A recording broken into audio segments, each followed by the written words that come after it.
শীত পড়তে শুরু করেছে উত্তরাঞ্চলের বিভিন্ন জেলায়।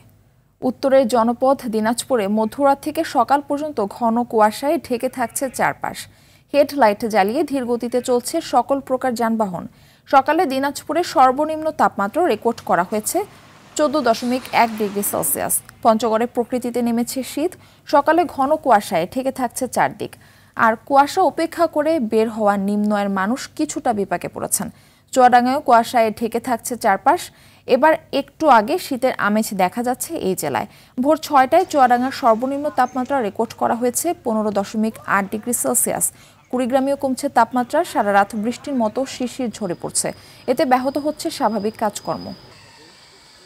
নগদের সর্বোচ্চ বার 167 টাকা রিচার্জে পাবেন 1 লাখ টাকা পুরস্কার। আরও আছে প্রতি সপ্তাহে পুরস্কার ও ক্যাশব্যাক।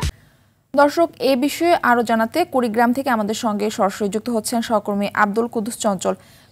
উত্তরাঞ্চলে তো শীত পড়তে শুরু করেছে, তো উত্তরাঞ্চলে প্রকৃতিতে শীতের আমেজ কেমন দেখতে পাচ্ছেন জানাবেন।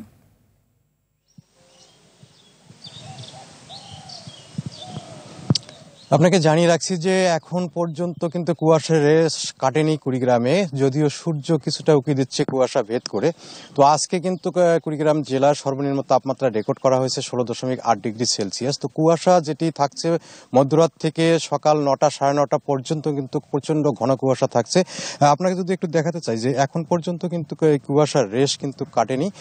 ফলে কিন্তু এখানকার যে শ্রমজীবী লোক রয়েছে সেই শ্রমজীবী লোকগুলো কিন্তু তারা কিন্তু সময় মতো কাজে যোগ দিতে পারছে না। এখন কিন্তু চলতি মৌসুম চলছে আমনের এবং ধান কাটা মারাই শুরু হয়ে গেছে। ফলে কিন্তু যে কৃষক বা যারা দিনমজুর রয়েছে তারা কিন্তু সকাল 7:30টার মধ্যে কিন্তু কাজে যোগ দিত। এখন কিন্তু কুয়াশা পড়ার কারণে তাদের কিন্তু কাজে যোগ দিতে 9টা বেজে যাচ্ছে। ফলে কিন্তু তাদের আয় কমছে। এছাড়াও কিন্তু পাশাপাশি যে পাথর ভাঙা শ্রমিক রয়েছে স্থলবন্দরে তারাও কিন্তু কাজে যোগ দিতে সময় মতো পারছে না। ফলে কিন্তু এই কুয়াশাটা কিন্তু অনেকটা দুর্ভোগ সৃষ্টি করছে। আর অপরদিকে যে শীত পড়ার যে বিষয়টা সেটা কিন্তু পড়ে গেছে। আবহাওয়া দপ্তর যেটি বলছে যে 20 ডিগ্রি সেলসিয়াস তাপমাত্রা হলে কিন্তু শীত ধরা যায়। ফলে কিন্তু 20-এর নিচে বা 16-17 দিকে কিন্তু তাপমাত্রা থাকছে। ফলে কিন্তু শীতের আমেজ সেটা কিন্তু শুরু হয়ে গেছে। তো বরাবরই কিন্তু এই কুড়িগ্রামের শীত কিন্তু প্রচন্ড আকার ধারণ করে পৌষ মাঘ মাসে। তো আমাদের সেই পর্যন্ত অপেক্ষা করতে হবে এবং এবারও কিন্তু শৈত্যপ্রবাহ থাকার সম্ভাবনা রয়েছে 2-3টি। ফলে কিন্তু যদি শীত বেড়ে যায় তাহলে এখানকার মানুষ যেরকম